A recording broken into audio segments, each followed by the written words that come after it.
అందరికీ నమస్తే అండి. ఇవాళ పొటాటో రోల్ చేశానండి. చాలా డిఫరెంట్‌గా ఉంది. మీరు కూడా ట్రై చేయండి. పిల్లల నుండి పెద్దల వరకు ఎవరైనా హ్యాపీగా తినొచ్చండి.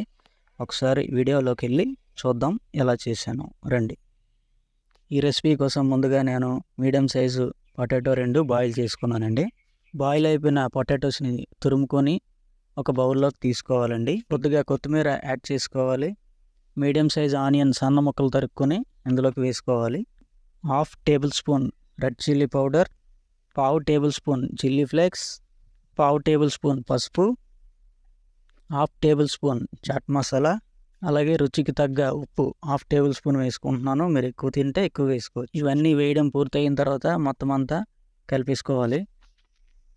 ముందుగా మనం తయారు చేసి పెట్టుకున్న చపాతీ స్లైస్ ఒకటి తీసుకున్నానండి. దాని మీద కలిపి పెట్టుకున్న మిశ్రమాన్ని మొత్తం అంచులు వదిలేసి చుట్టూ వదిలేసుకొని మొత్తం ఈ విధంగా అప్లై చేసుకోవాలి చపాతీ మీద. ఆ తర్వాత కొద్దిగా వాటర్తోని చుట్టూ అంచులు తడుపుకోవాలండి. నేను చేసిన పొరపాటు ఇదేనండి. చపాతీ చేసుకున్న తర్వాత అలాగా పీట పైన వదిలేయడం వల్ల మొత్తం పట్టేసింది. స్పూన్తో గట్టిగా నొక్కాను కదా కిందకి. మీరు ఇలా చేయొద్దండి. చపాతీ అయిపోయిన తర్వాత పక్కకు తీసుకొని దాని మీద పొడిపిండి జల్లుకొని మళ్ళీ చపాతీ పెట్టుకోండి. అప్పుడు ఈ విధంగా కాకుండా మీకు చాలా నీట్గా వస్తుంది. ఇప్పుడు ఈ చపాతీ మొత్తం రోల్ చేసుకున్న తర్వాత ఎడ్జలు ఆ చివర ఈ చివర కూడా కట్ చేసుకుందాం. ఇప్పుడు ఈ రోల్ని సెంటర్కి కట్ చేసుకోవాలండి. కట్ చేసుకున్న తర్వాత ఒక్కొక్కటి చిన్న చిన్న ముక్కలుగా రౌండ్గా కట్ చేసుకోవాలి. ఇవన్నీ కట్ చేసుకొని ఒక ప్లేట్లోకి ట్రాన్స్ఫర్ చేసుకుందాం. ఈ విధంగా ఇవన్నీ కట్ చేయడం పూర్తి అయిపోయిన తర్వాత అంచులు పైనుండి ఏవైతే ఎడ్జులు ఉన్నాయో ఆ ఎడ్జులను ఇలాగా చేత్తోని మొత్తం ప్రెస్ చేసేసుకుందాం. ప్రెస్ చేసుకొని ప్లేట్లోకి తీసుకున్న తర్వాత ఈ విధంగా మనకి వచ్చేయండి మొత్తం అన్నీ. ఇప్పుడు కళాయి పెట్టుకొని అందులో 200 ml వరకు ఆయిల్ పోసుకుందామండి. ఆయిల్ బాగా వేడెక్కిపోయిందండి. ఇప్పుడు మనం ఎగ్లోకి ఈ పొటాటో రోల్ ఒక్కొక్కటిగా డిప్ చేసుకొని ఈ వేడెక్కిన ఆయిల్లోకి వేసుకోవాలి. అలాగే అదేవిధంగా మొత్తం అన్నీ కూడా ఎగ్లో ముంచి ఆయిల్లోకి వేసేయాలి అన్నీ కూడా.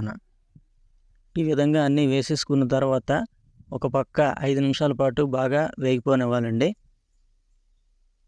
వేగిపోయిన తర్వాత ఇంకో పక్కకి 2 ఫోర్కుల సాయంతో ఈ విధంగా తిప్పాలి. అన్నీ రివర్స్ చేసేసుకోవాలి. ఇటువైపు కూడా 5 నుండి 6 నిమిషాల పాటు వేగనివ్వాలి. బాగా వేగితే మధ్యలో ఉన్న మిశ్రమం కూడా బాగా ఉడుకుతుంది కాబట్టి బాగా వేగనివ్వండి. అయిపోయిన తర్వాత ఇంకోసారి రివర్స్ చేసుకోండి మొత్తం అన్నీ. చూసారా ఎంత చక్కగా ఫ్రై అయిపోయిందో. అంతే సింపుల్ అండి. చాలా సింపుల్గా చేసుకోవచ్చు. ఇంతేనండి. మంచి గోల్డెన్ బ్రౌన్ కలర్లోకి వస్తుంది కాబట్టి ఇంకా మనం పక్కకి తీసేసుకోవచ్చు వీటిని.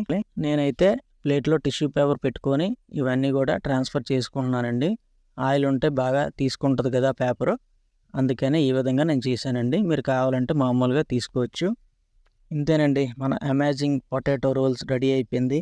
మీరు కూడా ఒకసారి డెఫినెట్గా ట్రై చేసి కామెంట్ రూపంలో ఎలా వచ్చిందో మాకు తెలియజేయండి. అదేవిధంగా మన ఛానల్ని సబ్స్క్రైబ్ చేసి లైక్, కామెంట్, షేర్ కూడా చేయండి. Thank you friends.